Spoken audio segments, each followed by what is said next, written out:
On today's episode of the ThriveMore podcast, I interview Josh Mathe. Josh is an award-winning author, a fitness expert, a nutritionist, and an ultra athlete. He's run 100-mile marathons. He's going to talk about mindset and how to really change the way you think about improving an area of your life, changing a habit, conquering something that you have fear over. I think what you're going to find, what you're going to find is he just has this sage wisdom and this soft approach when he speaks to this, and you can't help but be moved by it and want to start making some changes in your life. So he's going to share some great stories. He summited Kilimanjaro and written several books and done some great stuff. But what you're really going to get is just some genuine, authentic advice on how to make positive change in your life. Enjoy. Josh is an award-winning author, fitness expert, nutritionist, and ultra-endurance athlete. He's passionate about squeezing every last drop from life and helping others do the same. Josh co-owns One10 Performance and is dedicated to helping people step into the strongest version of themselves. He's also the director of performance nutrition for Colorado Mesa University. That's where he's at today, actually, at the campus. So Josh, welcome to the ThriveMore podcast. Thank you for having me. I love the opportunity to talk about what I'm passionate about. So excited to dive in.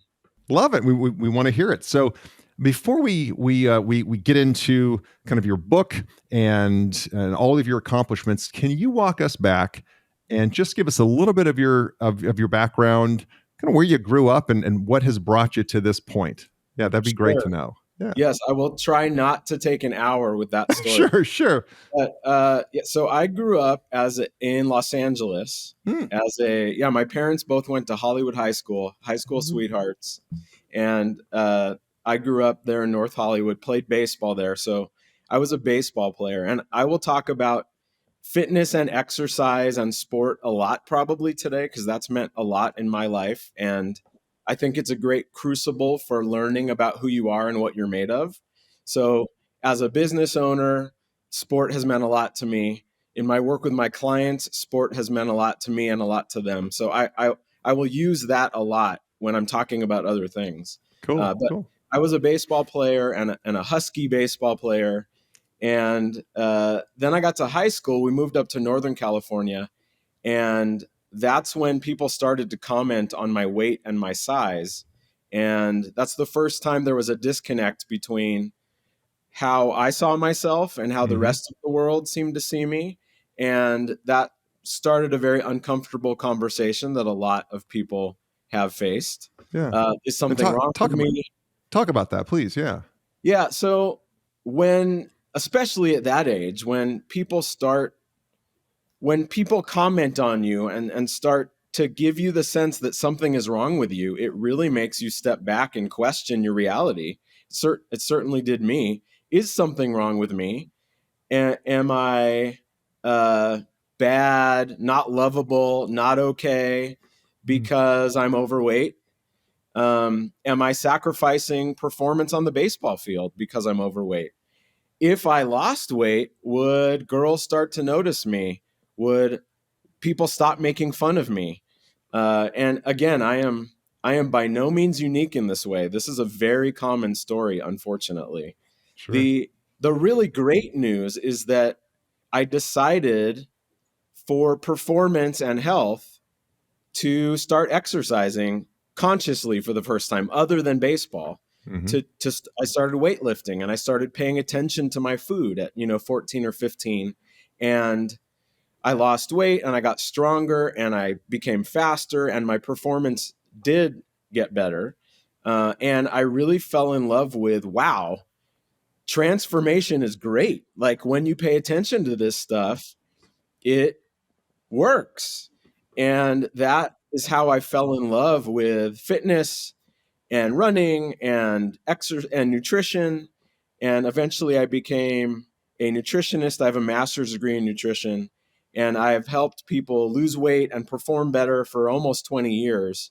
There's a variety of different things you can do with nutrition. Sure. And a variety of different goals people have.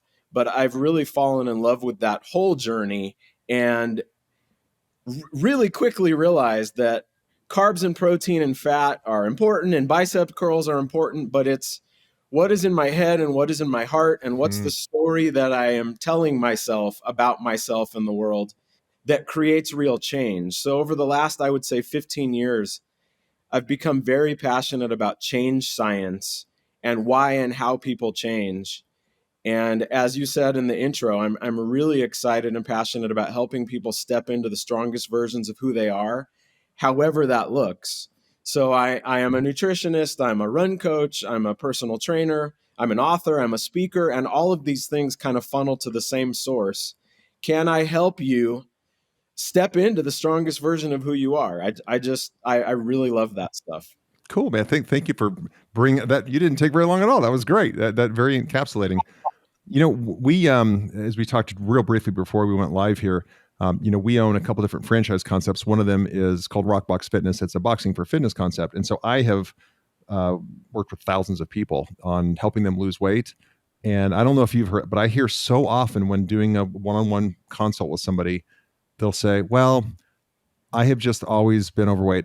I've always struggled with my weight. I'm just a big guy. I'm just," and I stop them right there. I'm like, if you believe that, it will forever be true. Like Yep. until you quit telling yourself, because you're telling yourself you're a big guy. You've always been big. You've always struggled with your weight. If you say that, you will always struggle with your weight. But we talk ourselves into it. Absolutely. And the story you're telling yourself, first of all, we are always telling ourselves a story about everything. That's how our brains work. About other people, about ourselves, about life, putting things in context, putting things in boxes. That's how we stay safe and okay, is we tell ourselves stories about everything. And our brains believe those stories, whether they are close to reality or not. So that is scary because we're talking to ourselves all day long. And to embrace the power of that is scary. But it's also incredibly empowering to really accept everything I tell myself is brain food, and my brain and body are believing everything I tell myself. So if I want to lose weight and be healthier and happier and stronger, maybe it would behoove me to start telling myself a story where that is actually possible. Yeah. And that is a lot of what I do in my work, really across the board, as a mindset coach, as a nutritionist, certainly as a run coach. It has to start with a story that includes belief. Otherwise, you're just going to bang your head against the wall. Yeah. No, so true. In your bio, it says that you're passionate about squeezing everything out of life that you can. One thing that stuck out to me, and I've read, Josh has a great book for those of you that are listening and not watching. It's called Forging Discipline, and it's 12 months, 12 challenges, one badass you. And if you do these 12 challenges, and he makes it, you eat the elephant one bite at a time, so it's very doable, achievable. But one of the things I think that you talk about, I'm not even sure because I did some research on you. I'm not sure if that's in this book, but you summited Kilimanjaro.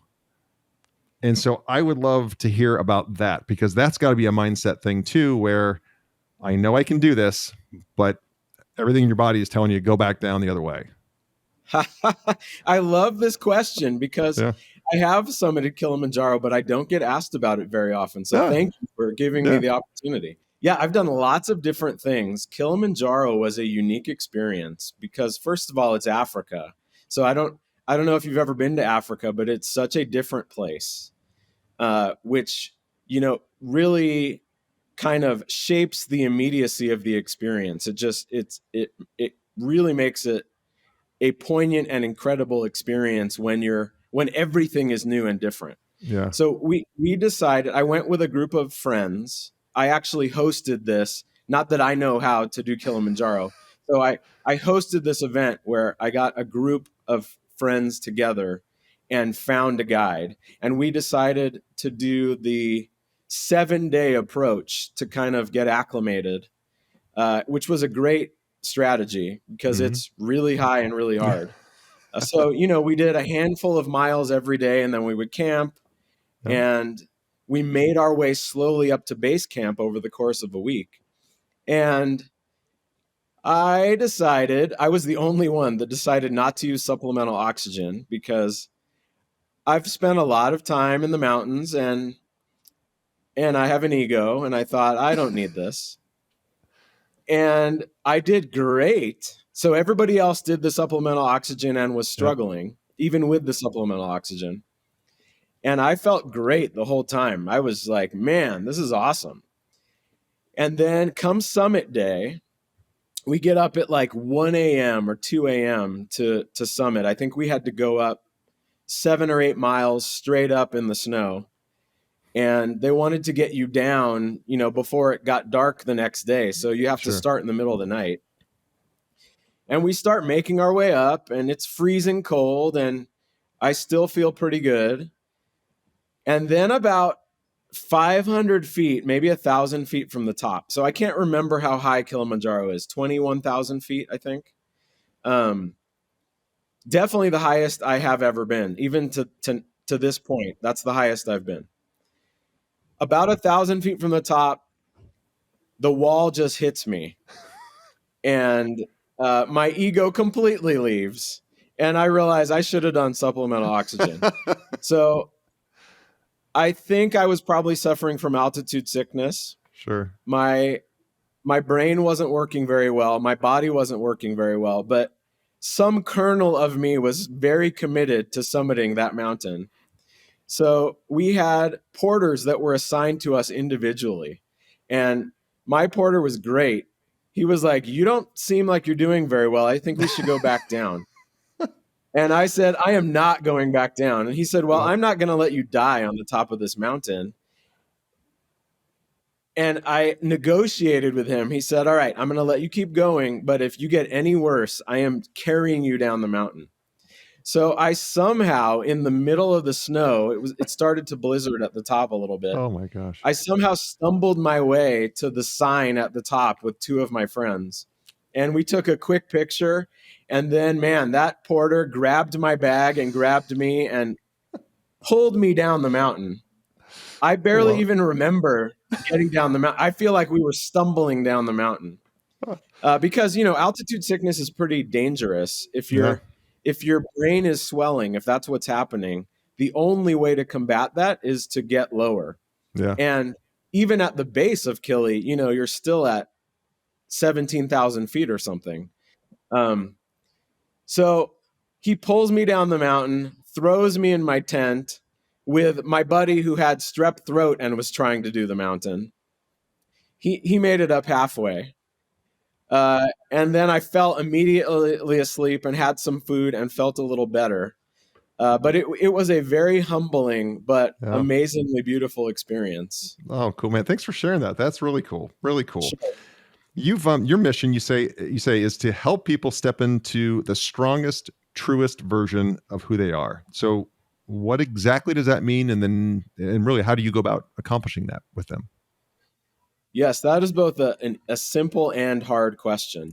Sure. So for me, it's really important to meet people where they're at. You know, I'm not going to set goals for you. I'm not going to tell you what your challenges and paths should be.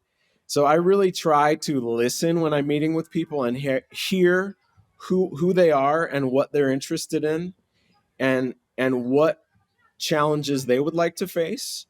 I think challenges are really important in life. I kind of think that's why we're here, in whatever way that looks to you. I think our spirits are here to throw ourselves at things and see, what am I made of? That is one of the reasons I love endurance sport. I like running 100 miles because there's a chance I might fail, because I might sprain my ankle and I might get sick. And, you know, a lot can happen over 20 hours. So when I'm working with people, I really encourage them to find their own 100-mile race. You know, if that's learning a new instrument or applying for a job that scares them or trying to find love for the first time. You know, one of my best friends and clients is an incredible businessman. He's actually been a mentor to me from a business money perspective. And, you know, if you look at his life from the outside, he has everything. But he had never really been in love or been in a long-term relationship in 58 years. Oh, my gosh. Yeah, exactly. So wow. we kind of identified that as an opportunity area.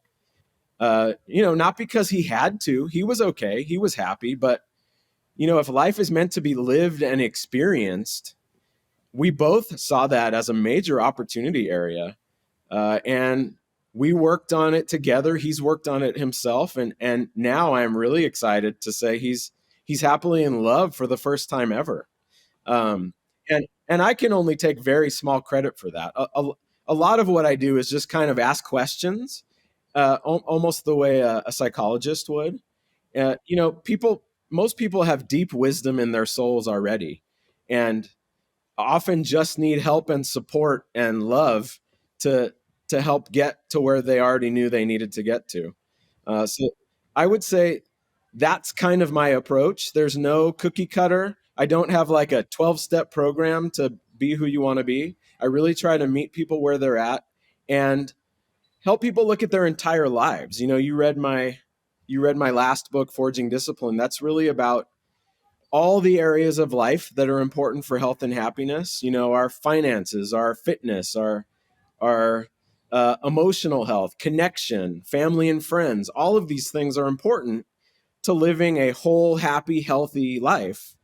And I really try to help people identify, where am I strong? What are my opportunity areas? What am I excited about doing? What scares me a little bit? Can we lean into that?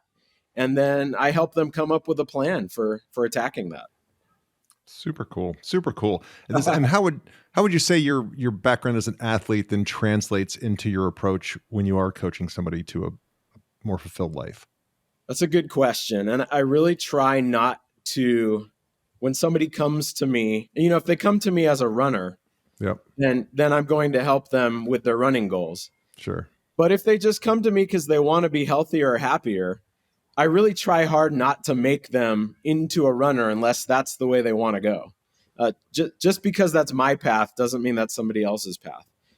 But as I said in the beginning, I think sport, regardless of sport, has so much to teach us about life and doing hard things and failing and being okay with failing and learning from that and struggling and being disciplined and dedicated to something that's really far in the future. One of my favorite quotes I actually just posted on Instagram or Facebook a couple of days ago is by Lincoln. And I don't remember it exactly, but it's something to the effect of, discipline is about choosing what you want for your future self over what you want right now. And sport is better than anything else I've ever experienced at teaching us that lesson. Yeah. So I would say it's humbled me a lot and helped me learn so much about life and myself. And I really, to answer your question, to come back to the beginning, I try to use all those lessons in my work with my clients. Hey everyone, as you know, I don't have any advertisements nor sponsorships on this podcast. My only ask of you, the listener, is that you share this podcast with someone that you know, a friend, a family member, a coworker, or a colleague who may benefit from this information, may benefit from today's guest, from the value that they're sharing with the audience, with you, the listener. When you share this podcast and our audience grows, it allows me to book more and more guests who have a great message, great nuggets of wisdom that you can benefit from, and again, your network can benefit from. So please, right now, push that share button, send it to somebody that you care about, and let's get back to the interview. You said something that has been discussed in this podcast several times, especially by guests who were former athletes, higher level athletes. Matt Doherty, who was on the show, played with Michael Jordan at Chapel Hill, and then later went back to coach Chapel Hill, the basketball team. But he in his book and on the podcast talks about getting fired from Chapel Hill and how crushing that was. But his whole thing is the only lessons in life come from pain. Pain is the best teacher. And if there isn't any pain, you're probably not going to learn the lesson. And the reason he feels, and I can't help but agree, and I'd love your opinion on this, is athletes a lot of times can make very great business people because they don't look at failure as I failed, I lost. They look at failure as, oh, I learned what not to do. Because in practice, I used to get tackled and it'd be like, okay, I shouldn't run that route. I should go this way. And I'd love your opinion on that, your thoughts on that. I love this, and I 1000% agree. That is what sport does, is teach us to fail over and over and over again and have a different relationship with failure. And going back to the beginning, a different story about failure. It's really easy when you don't have any experience with failure to think, oh, I messed up, I'm not going to try again, I suck, whatever. Our critic in our brain starts talking, when the reality is that is the only way to learn.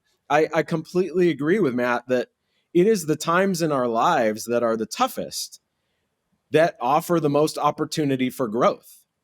Divorce, bankruptcy, injuries, sickness, businesses failing. That's when we learn who we are and what we're made of and about life, and we adapt and learn skills that make us better for next time. And sport is all about that. Yeah, if you're a football player, you get tackled every play. If you're a baseball player, that sport is all about failure. You're going to be in the Hall of Fame if you fail 70% of the time. I know, that's crazy. That is why most people aren't good baseball players, because you really have to, at a young age, become incredibly resilient and have a short memory and just say, what can I do next? What can I learn from this? As a ultra runner like me, I've had like maybe 2 perfect races in 15 years. Every other race was an opportunity to learn what to do better next time. And the more you do that, the more it builds brain wiring around loving that. Like, I really do love that as a learning opportunity. Not that it's fun to fail. Sometimes I'll train for a year, and, I trained for Leadville for a year and missed the 50-mile time cutoff the first time by 5 minutes. And then you just get yanked off the course, done. That is a terrible feeling. So I am not implying it's fun, but it's a really, really great opportunity to learn about life and to learn skills that will help you in your marriage, as a parent, in business, if you are open to doing that and if you're telling yourself that story. Yeah, I love the phrase you used, is you have to create a different story around failure. I'm paraphrasing what you said, but just the story in our head, because boy, we can go to the ends of the earth with that story and everything's gone wrong, versus what if everything goes right? God forbid we stop and say, what if everything goes right? And in, the world we live in today, I will just say that, the victimhood and it's somebody else's fault is just way too rampant, where in sport, as you say, it's black and white. You either hit the ball or you struck out. You either made the first down or you got tackled. Like, we don't have to discuss it and who's right and who's right. No. This is black and white. And you learn, like you said, you can learn from those rules and learn from that failure.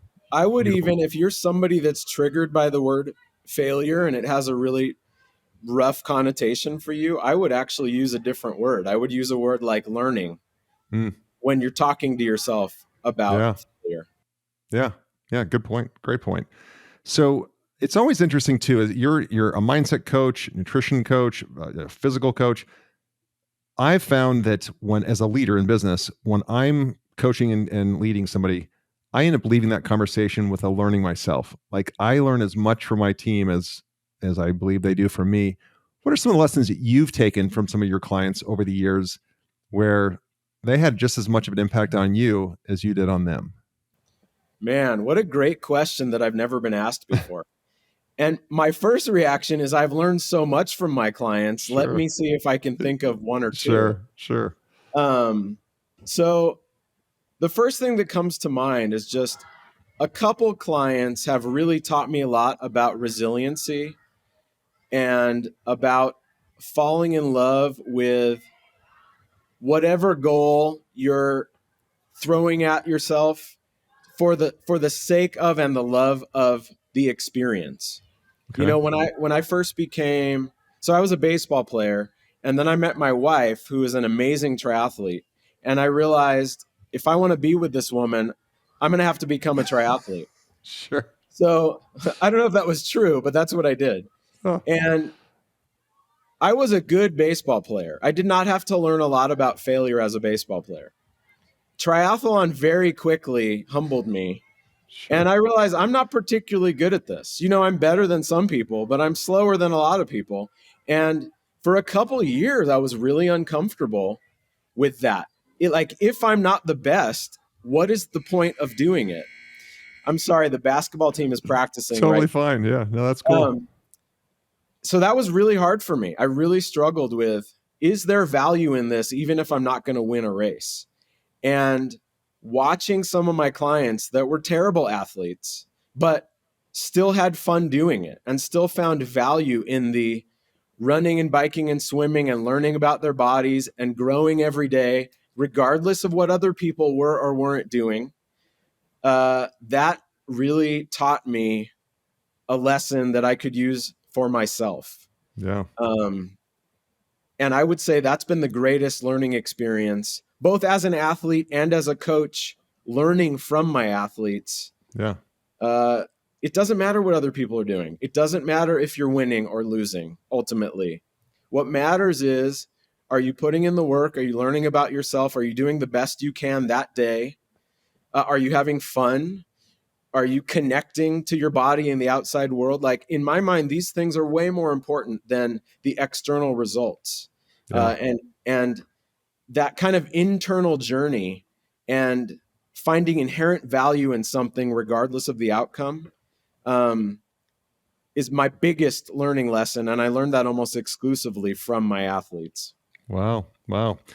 I have to ask, what that first 100 miler that you did, that for which would call, we classify as an ultra, what did that feel like? What, when you cross that finish line? But more importantly, I think it'd be more insightful to me and the listeners, is 50 miles in or 60 or 70 miles in, when everything when your brain is saying you are crazy, stop right now, and you have to find another emotion to get through that. What is that like? Talk us through that.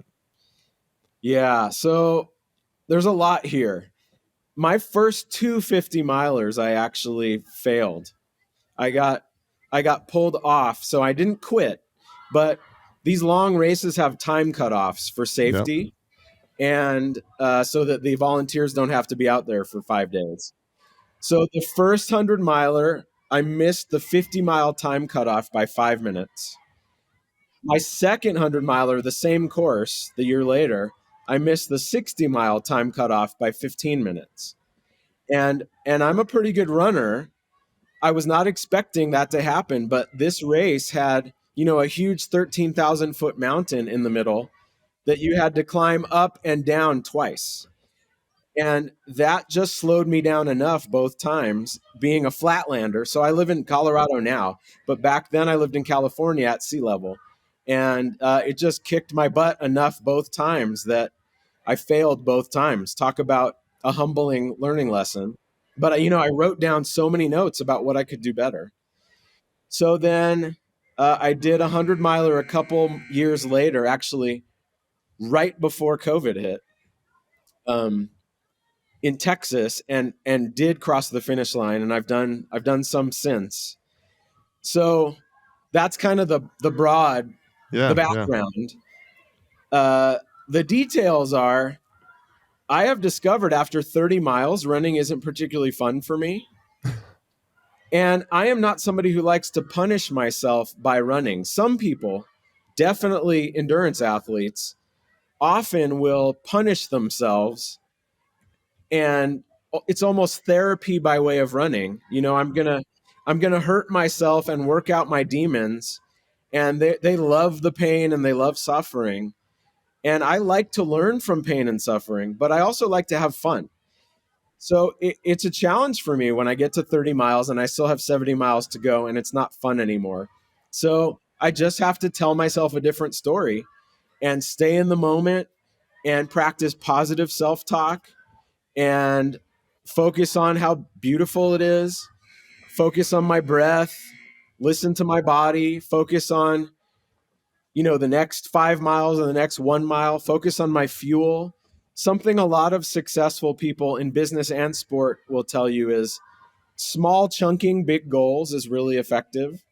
Like, I'm going to run to that tree, or I'm going to do this first page of the business plan.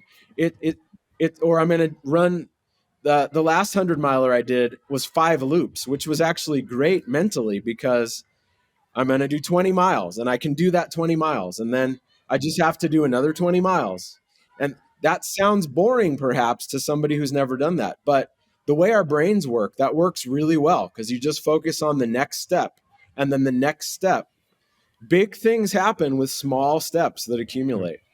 You just dropped a So life lesson right there. that's Yeah. how I crossed the finish line. And crossing the 100-mile finish line for the first time was pretty sublime. There is a really special feeling that comes from saying, I'm going to do something, committing to it, not knowing if you're actually capable of doing it, throwing your whole heart and soul into it, and then being successful. It's a very special, empowering, connecting feeling. And nobody can take say, that away from you. Yeah. Yeah, nobody can take it away from you.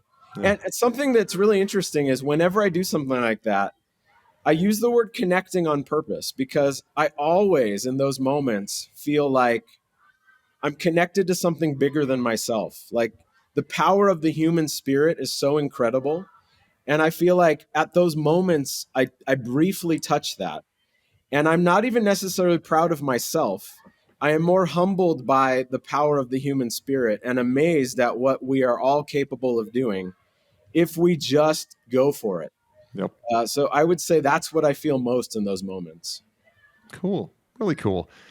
So you may laugh at this because I actually laughed out loud. I was reading your book, Forging Discipline, because this podcast listeners wouldn't know had to get rescheduled, and so I'd read your book back when it was still warm, and I was out on my porch reading this, and you quote Lionel Richie, which is so my generation. Like I just laughed out loud, and the quote is super powerful. And if I'll read it real quickly, and because I'd love for you to speak to it and why you chose this, but you quote in your book, from Lionel Richie, life begins at the end of your comfort zone.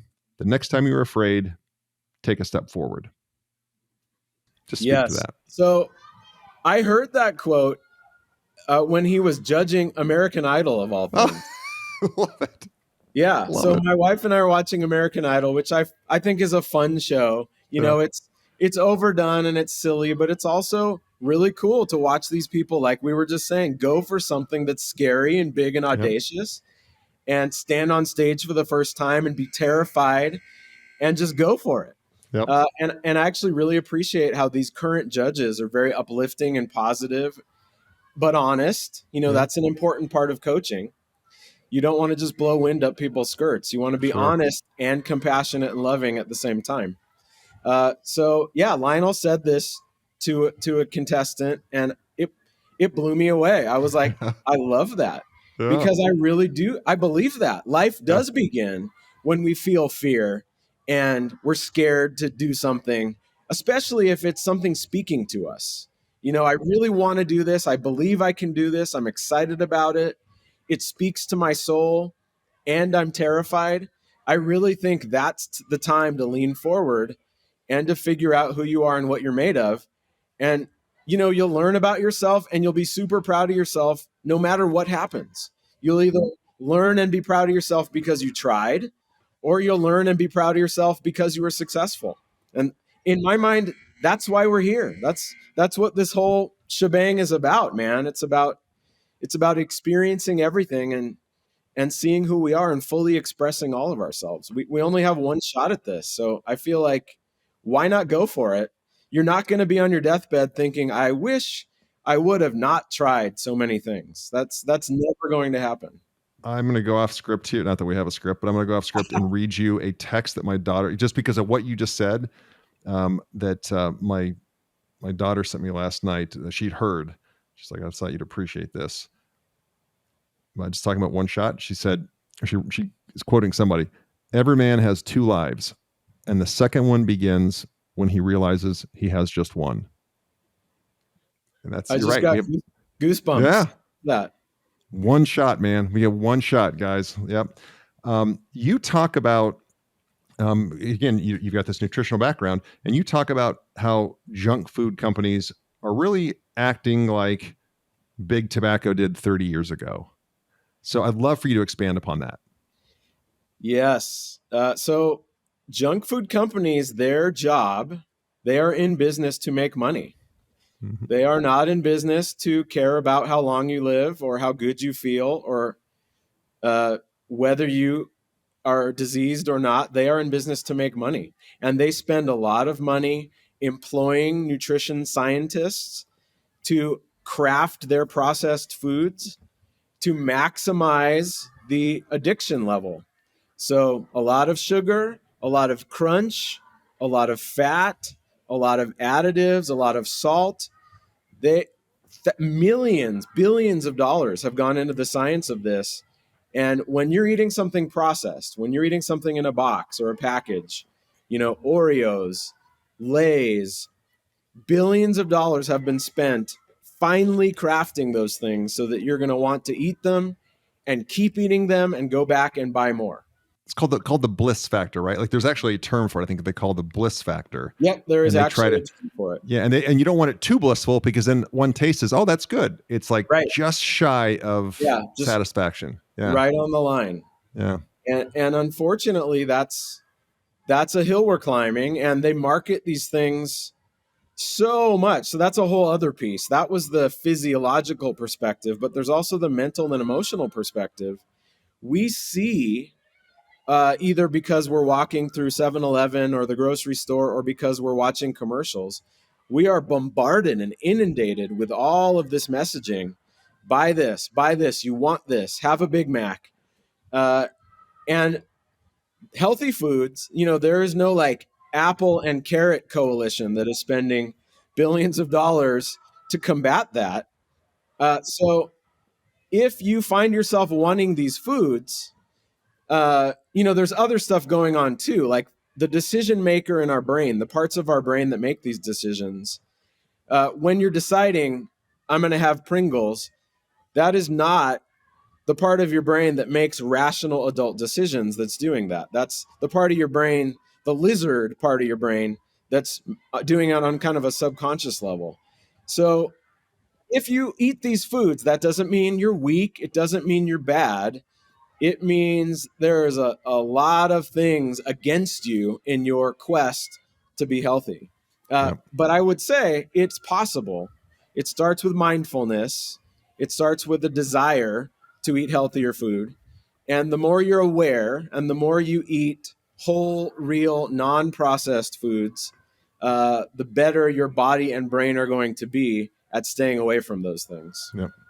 Would you suggest if somebody's listening to this and this will probably come out near the first of the year and they're, okay, my New Year's resolution, I'm ready to go. Would you suggest the first thing is getting all of that stuff out of their house? Like what if you had to say, here's your first step number one, and you said chunking these goals, what is the first chunk in that goal to changing what people are putting in their bodies? So I would get really clear about why you care and really emotionally connect to that.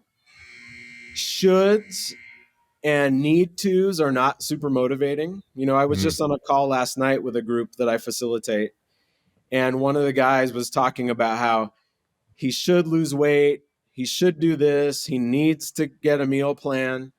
And I said, I'm glad that you're motivated to do that, but shoulds and need tos are not going to keep you from doing this next week when you don't feel like it. Getting really excited and motivated about something that you can run toward, I think, is the first thing. Why do I care? I want to live a long time so I can see my kids and grandkids get older. I want to feel good so that I can play with them, so that I can move my body. I don't want to be in pain. I want to be able to move fluidly and pain-free. I don't want to feel heavy and gross in my clothes. Those visceral things are really important to connect to on an emotional level. So why you care, and then write it down, put up pictures, be able to touch that every day. This is why I care.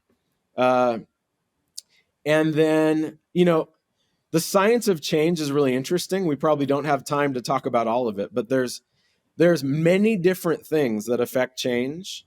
And we tend to lean on our motivation and think, if I'm motivated enough, that's going to do it for me. And the reality is your motivation is only one small piece of change.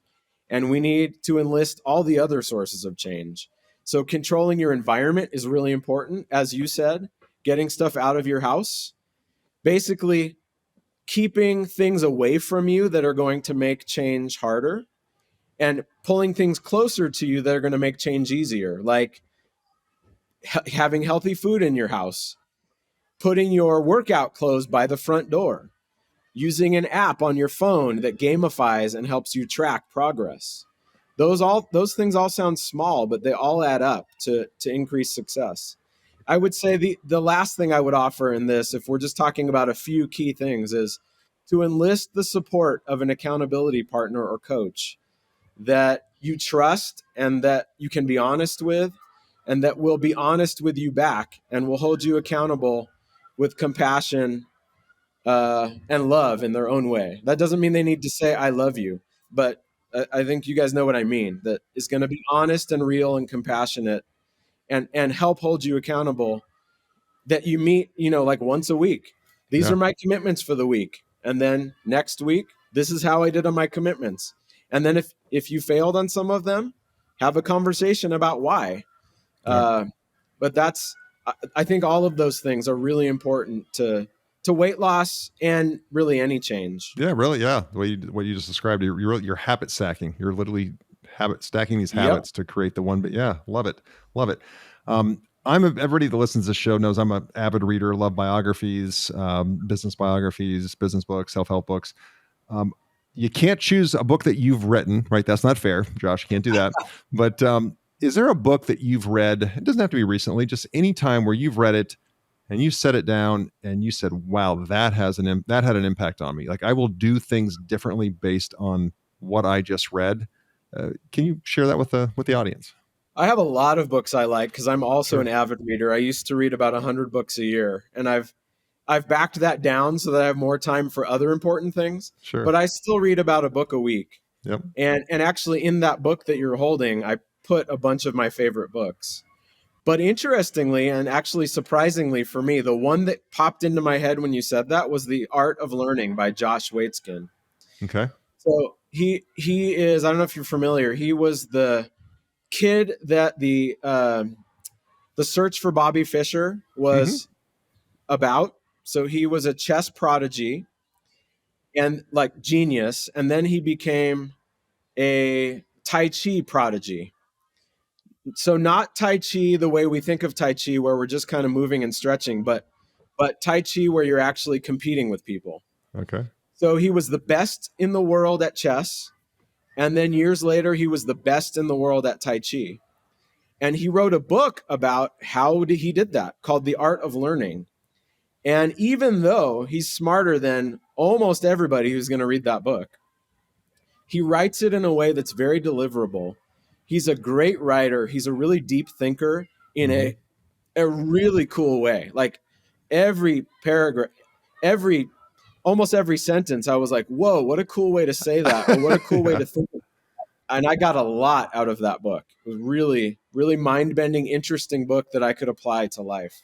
Oh, thank you for that. And it's The Art of Learning, and the author again, Josh Waitzkin.